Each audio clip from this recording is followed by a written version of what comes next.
Mr. Chair, ang mga tao ngayon nagigipit. Gipit na gipit. Nagsisikip pa yung dibdib. Kasi hindi maintindihan, bakit naman po 55 naging 125? I think we owe them an explanation. If you can explain it to me, I will help you explain to our people. Pag na-speak po natin at naintindihan nila, baka yung sikip ng dibdib, yun man lang matanggal natin sa kanila. That is the whole point. I submit that's a very technical issue that we in DepEd cannot give a good answer to that without inputs from DOE. Kasi Sir, that's a very, kaya nga po dep kayo eh. can I There just, is no law barring you from consulting with the DOE. opo. Kaya nga po, yan po ang, But after 1 month, have you done that? we were expecting them to raise this in the uplift committee meeting. So, kasi it's an uplift committee issue. You are expecting them. That's passive. Why don't you talk to them? Ano masasabi natin sa mga dumadaing, yung mga households that are recording triple their electric consumption and their bills at a time when electricity sales actually declined? Ang realidad, ang sinasabi lagi ng Meralco ay lumolobo ang konsumo kapag tag-init. Pero pag tinignan ko to, from February to April, lumiit nga yung konsumo eh. From 2.711 billion kilowatts, naging 2.644 billion kilowatts. It hardly supports the idea that higher consumption occurred in the summer. So, what's going on? Kumusta mga kababayan? Magandang araw po sa inyong lahat. Manda ko po kayo naroon, sana'y nasa mabuti po kayong kalagayan. Lalong-lalo na po sa mga kababayan natin dyan na sumusuporta sa mga Duterte at sa mga kaalyado nito. Sama-sama po tayo na suportahan ang pamilya Duterte at si Vice President Sara Duterte hanggang sa 2028. At sama-sama po natin siyang ipanalo mga kababayan. At yun na nga mga kababayan, panibagong araw, panibagong reaction video na naman po ang hatid namin sa inyo. At ito nga mga kababayan, nasita nga po nitong si Senator Marcoleta, itong DepEd. Kaugnay pa rin po ito ng kinakaharap nga po natin na krisis sa langis mga kababayan. Dahil tila magpahanggang sa ngayon, wala pang malinaw na hakbang kung paano nga po matutugunan ang kinakaharap na pagtaas ng presyo ng langis dito sa bansa mga kababayan. At isa pa sa pag-uusapan natin dito mga kababayan, ay ang pagtaas nga po ng kuryente na talaga namang napakaraming naapektuhan at nagre-reklamo nga po sa ngayon dahil yung iba ay nadoble o kung hindi man na triple pa yung kanilang bill dahil nga po sa laki ng itinaas po ng singil sa kuryente mga kababayan. At nasabon nga po dito ni Senator Amy Marcos ang Meralco at ang iba pang ahensya ng gobyerno kung bakit tumaas nga po ng ganito ang singil sa kuryente. At dito malalaman po natin ang dahilan kung bakit nga ba ganun kataas ang singil sa kuryente mga kababayan. Pero bago yan, kung bago pa lang dito sa ating channel, ay mag-subscribe ka na at i-click mo na din ang notification bell para maging updated ka sa mga susunod pa nating video. Like at pakishare mo na din ang video ito sa iba pa nating mga kababayan.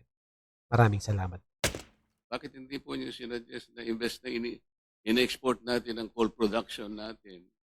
Kahit na po sinasabi nila, we're exporting this because we cannot use it locally. That's very ironical, Mr. Chair. Sabi po nila, low calorific value. Ba't po binibili ng ibang bansa kung low calorific value? Meron po akong kakilala, bibilihin niya lahat kung wag lang nyo lang i-export. I think, magamit natin yung coal natin, yun ang papababa sa kuryente. Bakit hindi po ganun? Hindi po namin nakikita yung talagang gagawin ng DepEd kung paano ang recommendation ninyo para ma-address po natin. Hindi po yung pagtalakay lamang kung ano-ano po ang pinagagawa natin. Pero sa ngayon po, hindi na-feel ng mamamayan yun.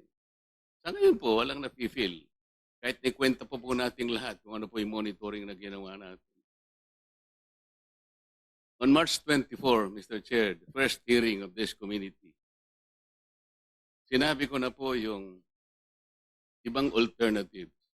Meron po akong present na independent data kung saan makakakuha ng murang gasolina sa pagitan ng mga business import models and procedures na pinresent ng mga informants sa Singapore. Nandun po yung DepEd ng first hearing. Did you monitor and validate those independent data Wala pa rin yan, malamang. after 1 month. The fact that the oil companies present at that time were so silent, I assume that they also monitored the data. Maybe they monitored that the data are correct. Kaya ayaw nilang gawin yun. And more discouraging, Mr. Chair, yung DOE hindi rin minonitor. 1 month na po ang nakakaraan, Mr. Chair. Grabe naman, tambuan na. Masama po ba kung i-validate natin kung tama pala yun o hindi? Alam po ninyo, minonitor ko pa rin ngayon. Medyo tumaas lang ng konti, but these are still manageable. Bakit po walang gumawa? I understand the position of the oil companies. Pagka ginawa nila yun, mura talaga eh. Bakit ang DepEd hindi niya ginawa? Why did the DOE did not also do it? When I asserted that the oil companies are making at least 3 billion pesos per day, walang sumagot. Nobody disproved me. Kung mali po ako, sabi ko nga sa inyo, I will apologize. Siguro may intindihan naman ako na dahil sa kagustuhan ko lang makatulong, na baka nagkamali nga yung buha ko po o pagkakaintindi ko ng data. Why are we not doing this? Sir, I am well, ang DepEd po dito is acting as the secretary of the Outfit Committee. Many issues have been discussed in the committees. Hindi po ako masyadong privy yung sa internal discussions ng DOE with regards to the specific issues that you mentioned. Maybe they are in a better position to shed light on the matter. Ang DepEd po, while we can validate the numbers, we take the cue from the concerned agencies about the details. sir, yung sinabi ko pong the oil companies are raking 3 billion pesos per day.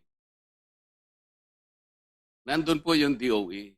I was expecting the DOE to check.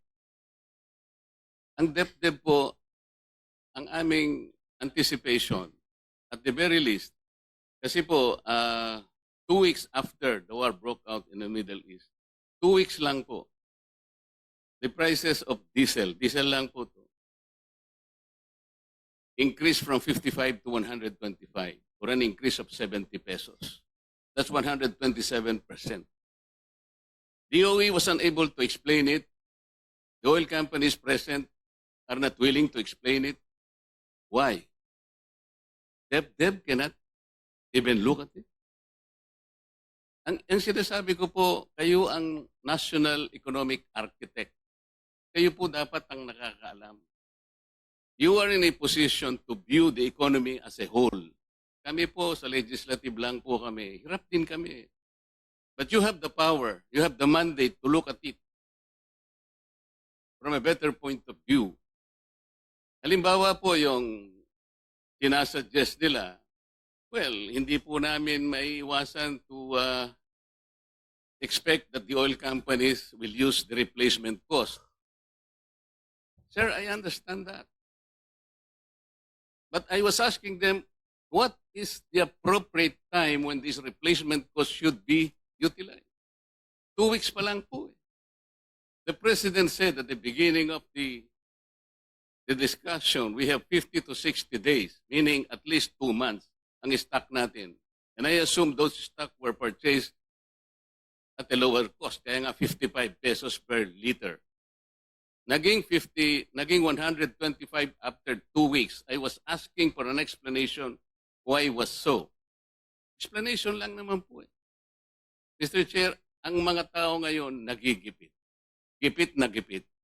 Nagsisikip pa yung dibdib. Kasi hindi maintindihan bakit naman po 55 naging 125. I think we owe them an explanation. If you can explain it to me, I will help you explain to our people.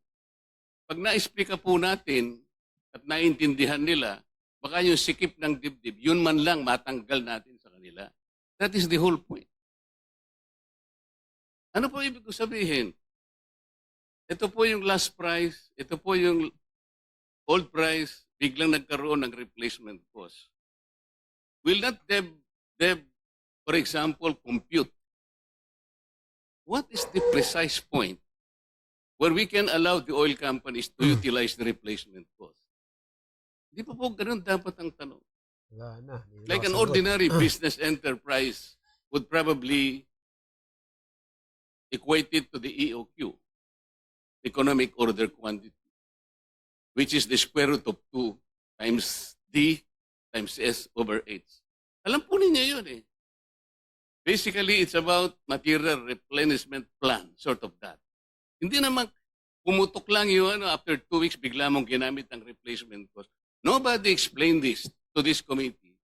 I assume that until today, this committee has not received any explanation from any oil company. Explanation lang po eh. And the most disappointing point, the DOE was unable to look into this also. Walang report. And here we are. Apektado na lahat ang sektor.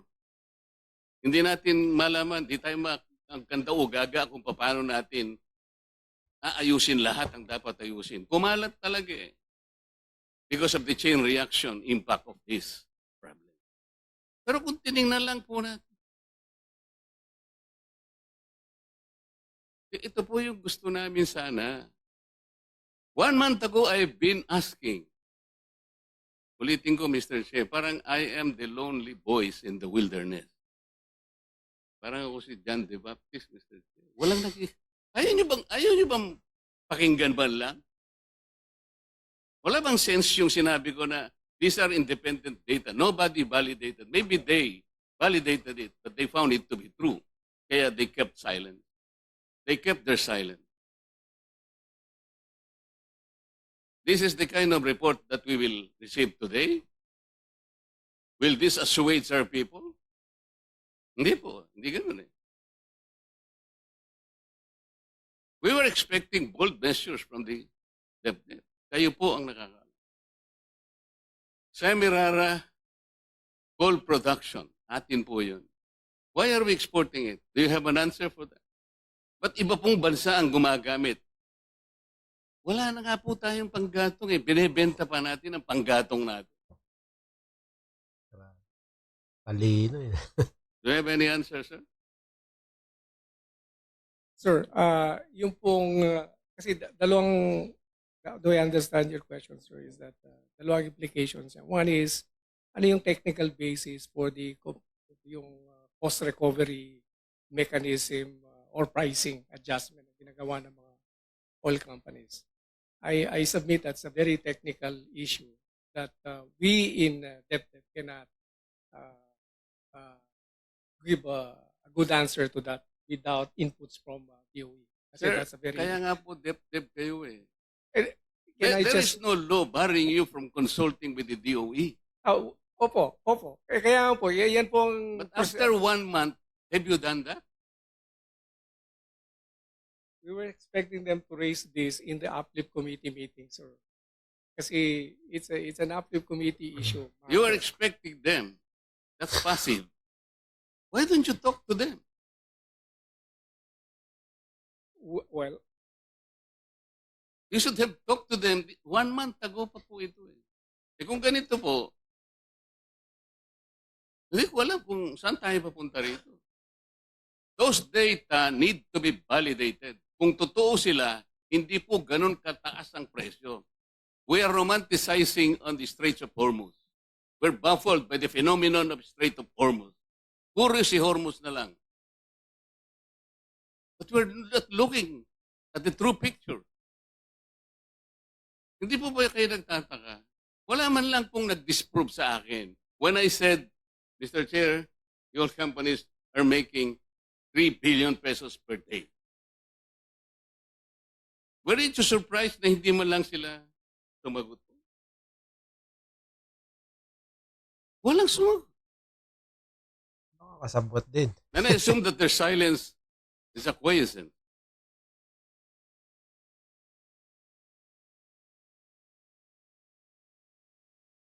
Mr. Chair, yun lang muna, hindi na masagot. Sige, kung maaaring magtanong, kasi maraming report sa amin, hindi lang sa social media, kundi direktang daing, na ang bill shock ay lumalaganap dahil sa Meralco. At gulat na gulat ang mga tauhan Oo, kung yan. bakit lumobo ang kanila, ang mga bill nila, yung iba sabi, triple pa. Looking at the rates archive of Meralco, generation cost apparently increased 765 in February to 840, an increase of 75 centavos. Bakit? Mr. Chair, Generation na to, hindi na ito fuel and so on, or even forex. Generation cost. Ba't lumobo? yung sa generation cost po, affected din po yan, especially for the April generation charge. Ang pinakamalaking factor was the depreciation of the peso. Yung pag-generate po ng power, kumukonsume po yan ng fuels, and the fuels that are imported are dollar denominated. Actually po, kahit po yung indigenous fuel natin tulad ng malampaya, dollar denominated po din yung bayad sa kanila. So every time mag-depreciate yung peso, lumalaki po yung peso equivalent ng cost ng fuel na yun. Naku po. So yung Imported din sa Malampaya, kahit sinasabing indigenous source. indigenous po siya, kaya lang yung presyo po niya is in dollars. Yung isa pang sinasabi nyo, lumaki yung transmission cost from 123 to an increase of 23 centavos. Bakit yung transmission nadagdagan din? Ang pinakamalaki nagpapagalaw po ngayon ng transmission cost ay ang cost of ancillary charges. So ito What? po yung Sorry. tawag po yan ancillary charge. Ito po yung mga Ancillary charges. ito po yung mga backup power generators that NGCP pays. Bakit lalaki? Ah, Hindi pa naman ginagamit. Di ba? Naka-standby lang naman yan. Di pa ginagamit. Bakit kinokobra na sa consumer? so unfortunately, ma'am, I'm not in a position to describe exactly what happened dun sa ancillary cost. Hindi pa pala ginagamit, naniningil na. Ibang klase sa numeral ka. No? We just received the bills from NGCP and maybe Kaya hinihingi ko nga na i-breakdown to kasi nakakapagtaka eh. Tapos may system loss charges. Bakit dumami ba yung system to? yung system Bakit loss, naman magiging less efficient? Suddenly, sa loob ng isang buwan, 10% increase. May pilferage ba kayo? Tumaganap ba yung pilferage nung uminit ang panahon? Hindi ko magets eh. yung system loss po, dalawa po yung component niyan, yung kilowatt hours na nawala, pati yung presyo po ng kilowatt hours na yun. Yung nawala na kilowatt hours, hindi ho lumaki yun. Ang lumaki po yung presyo ng kilowatt hours. Yung presyo ng kilowatt hours, nakabase po yun sa generation at transmission cost. So every time tumaas o bumaba yung generation at transmission charge, Uy, grabe naman. Patong-patong na to. Yung generation charge, may charge na. Tapos do-double up pa sa system loss. Tapos yung ancillary charges na hindi naman ginamit, nakatambay lang, dinagdagan din. Parang nawiwili kayo sa kadadagdag.